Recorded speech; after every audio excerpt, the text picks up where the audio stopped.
उसके अलावा research methodology, third chapter है रिसर्च मेथोडोलॉजी। रिसर्च मेथोडोलॉजी में हम लोगों ने अपने रिसर्च डिजाइन के बारे में बताना है। रिसर्च डिजाइन क्या है कि ओवरऑल डिजाइन के बारे में बताना है कि आप इसमें कौन सी अप्रोच चूज करोगे, क्वालिटेटिव होगी या क्वांटिटेटिव होगी या फिर मिक्स अप्रोच होगी।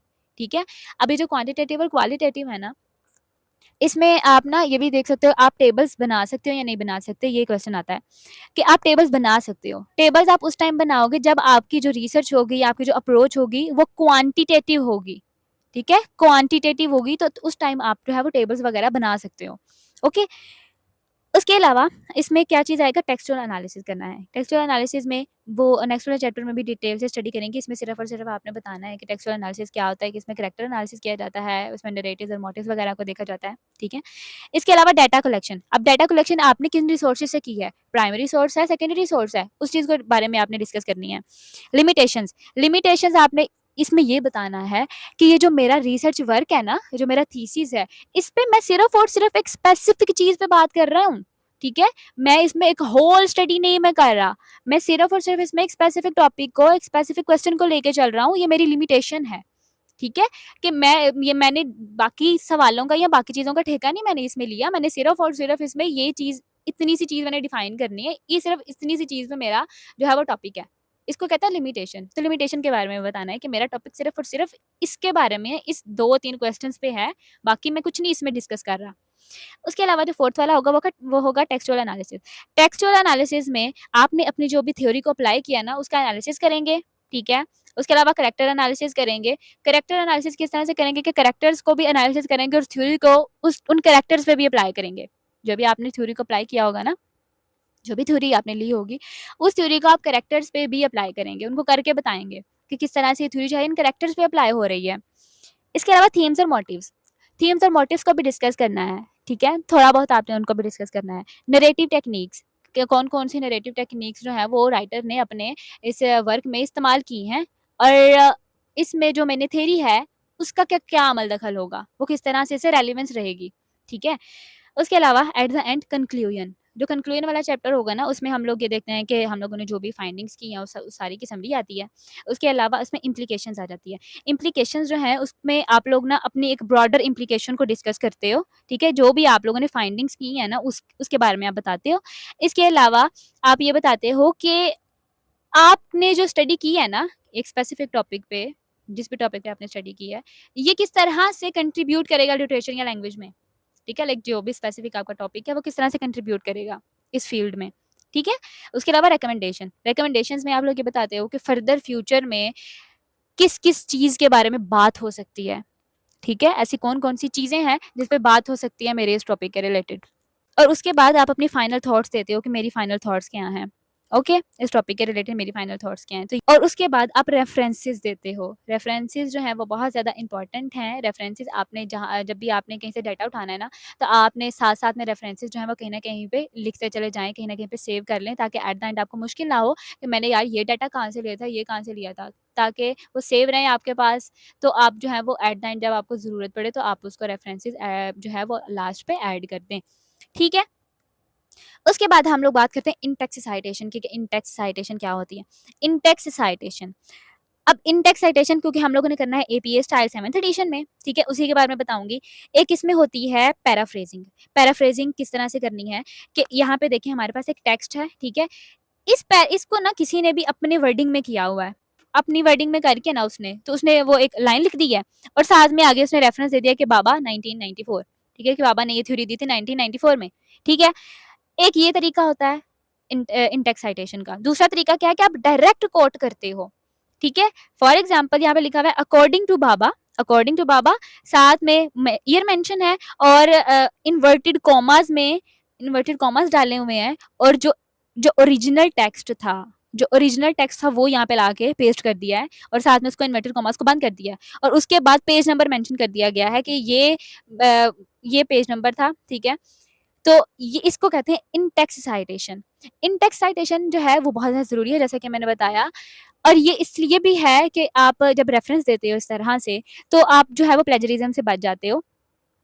कि क्योंकि जब आप किसी भी चीज़ का रेफरेंस दे देते हो ना, तो फिर वो प्लेजरिज्म में काउंट नहीं होता है। रेफरेंस जो है इसीलिए बहुत ज़्यादा ज़रूरी है, क्योंकि आप जिसका ओरिजिनल कंटेंट है आप उसको क्रेडिट दे रहे हो। ठीक है? कि ये उसी बंदे का है, मैंने सिर्फ़ इसको कोट किया है। क्रेडिट जो है वो उसी को जाएगा, क्रेडिट देने के लिए ही होता है, ताकि ये आप ये ना कहें कि मेरी अपनी वर्डिंग थी, ये मेरे अपने अल्फ़ाज़ थे।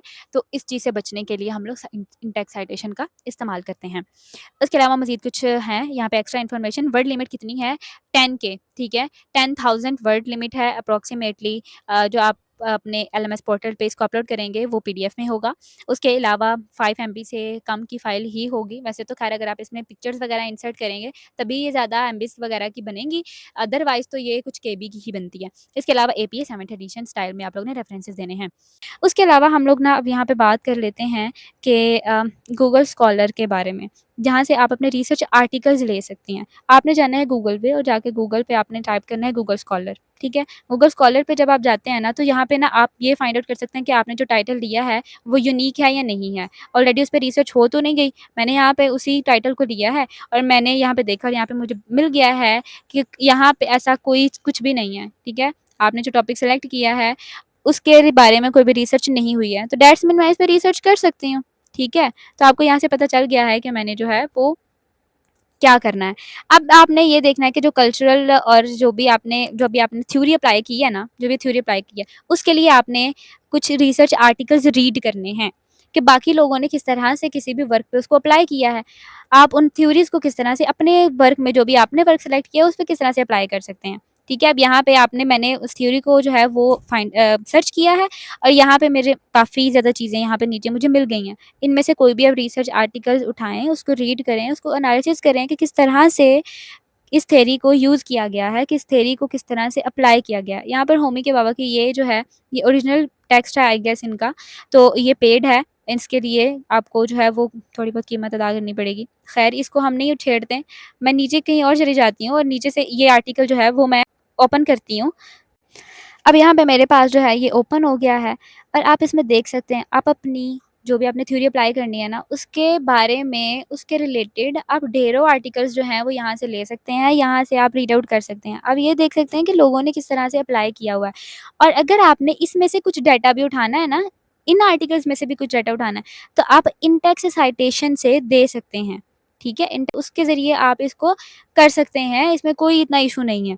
उसके अलावा हम अब बात कर लेते हैं प्लेजरिज्म डिटेक्टर की, ठीक है? तो यहाँ पे जो है वो काफ़ी ज़्यादा आपको टूल्स मिल जाएँगे, प्लेजरिज्म किस तरह से डिटेक्ट करना है, यहाँ पे ढेरों आपको मिल जाएँगे, लेकिन ये जो है ये मैं रिकमेंड नहीं करूँगी क्योंकि ये डिटेक्ट ही नहीं करते हैं प्लेजरिज्म। जो भी ऐसी वेबसाइट जो पेड होती है ना, सिर्फ़ और सिर्फ़ वही आपको प्लेजरिज्म को डिटेक्ट करेगी और जो कंटेंट आपने जो है वो अब यहाँ पे जो टर्निटिन है ना, ये एक पेड जो है वो एक वेबसाइट है, यहाँ पे ये जो है वो आपका 100% प्लेजरिज़्म जो है वो करती है, कि कितने परसेंट इसमें प्लेजरिज़्म था और ये सारी चीज़ें इसमें आ जाती हैं। बाकी जो है ये सारी की सारी मैं रिकमेंड नहीं करूँगी। दूसरी बात ये है कि एआई और प्लेजरिज़्म इन दोनों में ज़मीन आसमान का फ़र्क है, ठीक है? यहाँ पे मैंने ये जो है ये खोली है कॉपी लीक्स, ये भी पेड है, ठीक है? इस पे भी आप नहीं जा सकते हैं, अगर करना चाह रहे हैं तो इसको आप परचेज़ कर सकते हैं, ठीक है? और आप इसको यूज़ कर सकते हैं अपने प्लेजरिज़्म को डिटेक्ट करने के लिए। लेकिन ख़ैर हम लोग जो है वो पीछे जाते हैं और यहाँ पे मेरे पास ये एक है प्लेजरिज़्म चेकर के लिए। अब यहाँ पे आप देखिएगा कि कमाल क्या होता है।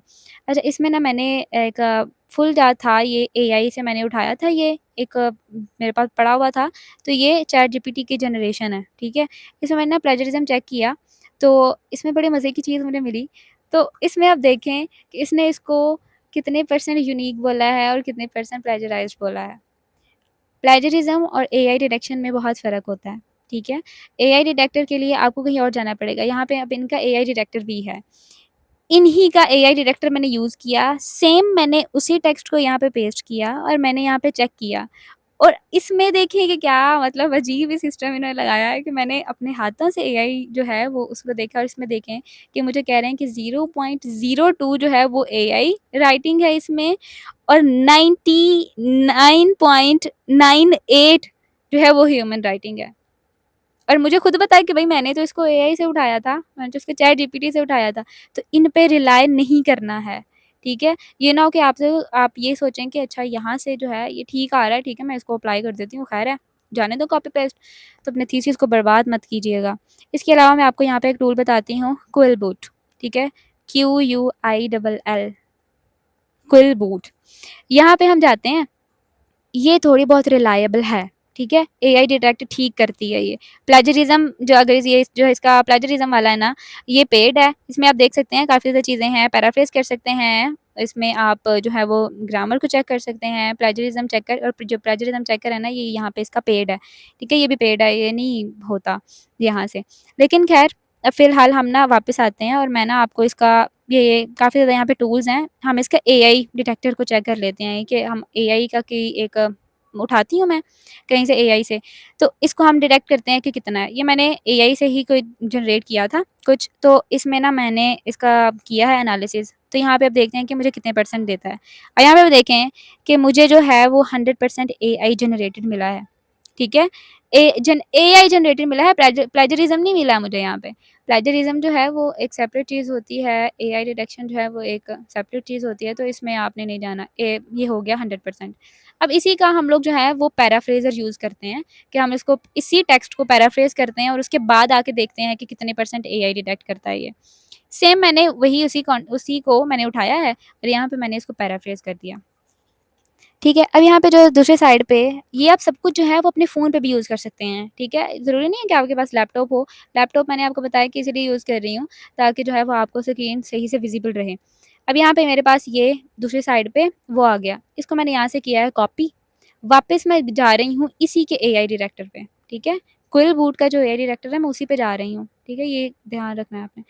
इसी पे मैं गई हूँ और इस पे जो पहले वाला टेक्स्ट था उसको मैंने डिलीट किया यहाँ से और जो मैंने अभी कॉपी किया है उसको मैंने यहाँ पे पेस्ट कर दिया।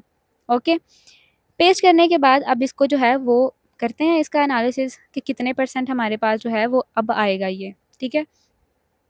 एनालिसिस टेक्स्ट पे क्लिक करें और उसके बाद आपके पास रिज़ल्ट आ जाएगा। अब यहाँ पे देखें कि यहाँ पे लिखा हुआ है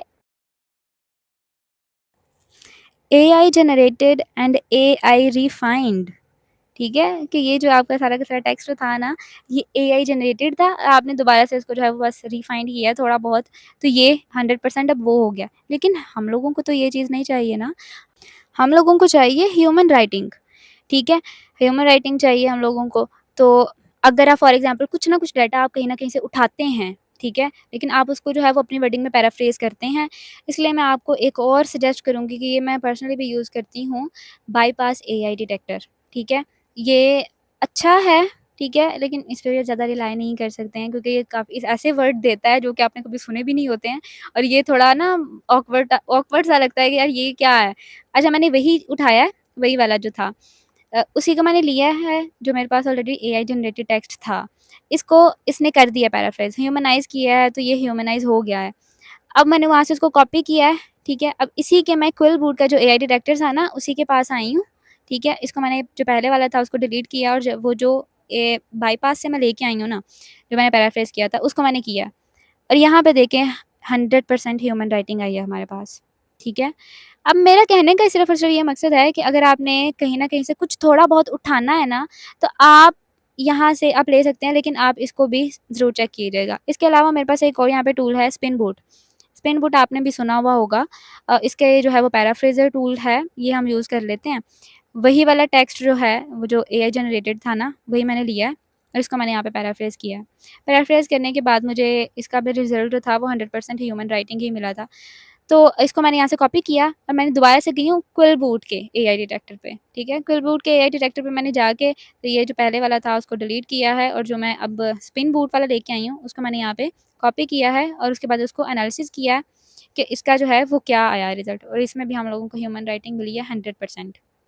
कहने का मकसद ये है कि आप इस पे रिलाय नहीं कर सकते हैं, ठीक है? अब एक और यहाँ पे चीज़ आई है मेरे पास कि जो हमारे जो टर्निटिन है, जो कि मैंने बताया कि पेड वेबसाइट है, अगर आप उसको यूज़ करते हो ना, तो वो आपका एआई डिटेक्टर भी डिटेक्ट करती है, भले ही आपने उसको कितनी दफ़ा ही पैराफ्रेज़ क्यों ना किया हो, ठीक है? तो इस चीज़ से आपने बचना है।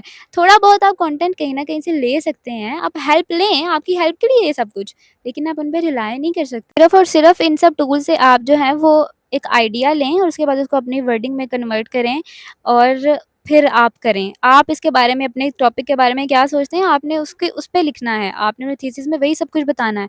एआई से हेल्प ना लें, ठीक है? चैटजीपीटी पे आप रिलाय ना करें कि 100% आप कॉपी पेस्ट कर दें, तो जी आपका थीसिस हो जाएगा, तो इसको थीसिस नहीं बोलेंगे आप। तो चलते हैं अपने थीसिस फॉर्मेट की तरफ, जो हम लोगों को दिया गया है कि अपने थीसिस आपने किस तरह से करना है। सबसे पहले आपने जो सबसे पहला आपका पेज होगा ना, उसपे आपने अपना टाइटल लिखना है। टाइटल किस तरह से लिखना है कि आपने पहले पेज पे जो है वो अ, अपना एक टाइटल देना है और उसको आपने बोल्ड फेस में लिखना है, ठीक है? जो आपने फ़ॉन्ट यूज़ करना है ना, वो बोल्ड होना चाहिए।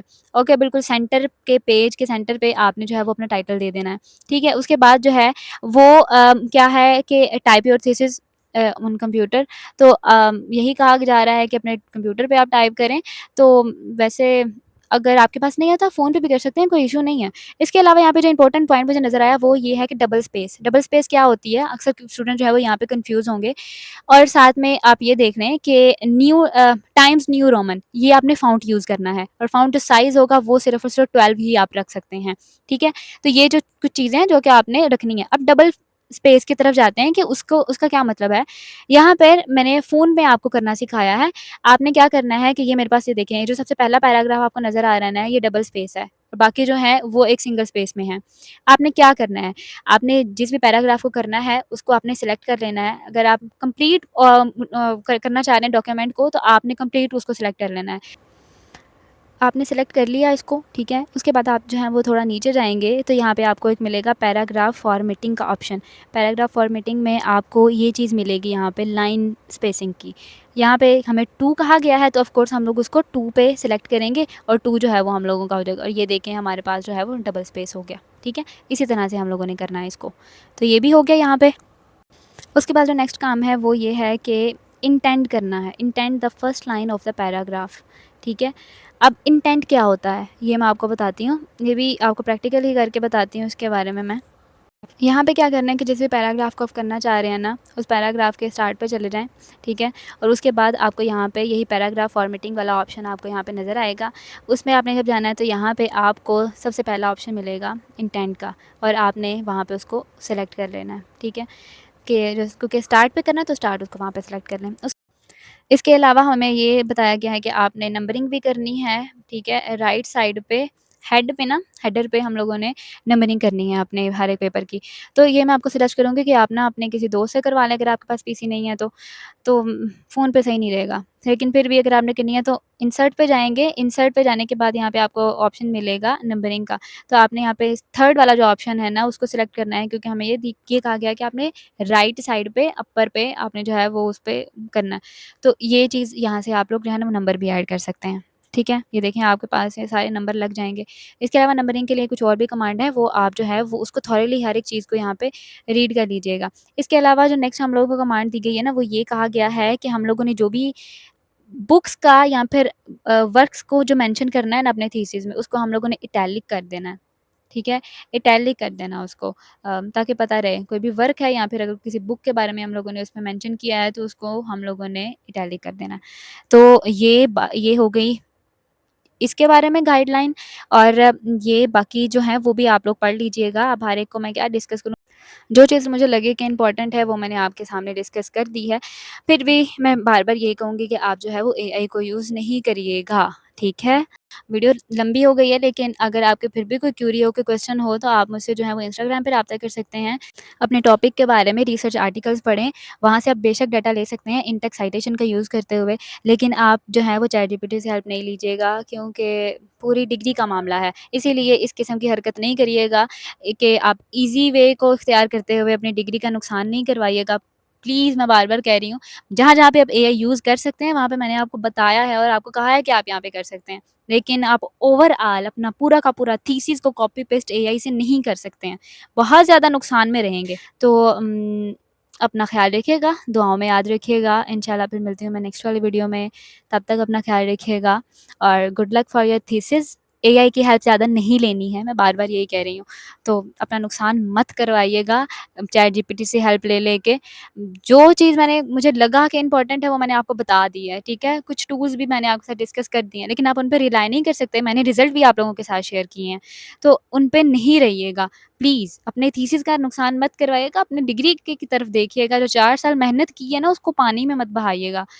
अल्लाह ना करे किसी के साथ भी कुछ बुरा हो, लेकिन मैं आपको गाइडलाइन सिर्फ़ और सिर्फ़ इसीलिए दे रही हूँ, ताकि आप जो है वो एहतियात करें। और जो एआई जो है कि आपका जो प्लेजरिज़्म है वो कितनी परसेंट अलाउ है, वो सिर्फ़ और सिर्फ़ 10 टू 11% अलाउ है और 9% तक आए तो वही बेहतर होगा। तो आप जो है वो एहतियात कीजिएगा। इंशाल्लाह फिर मिलते हैं नेक्स्ट वाले वीडियो में, तब तक अपना ख्याल रखिएगा। अल्लाह हाफ़िज़।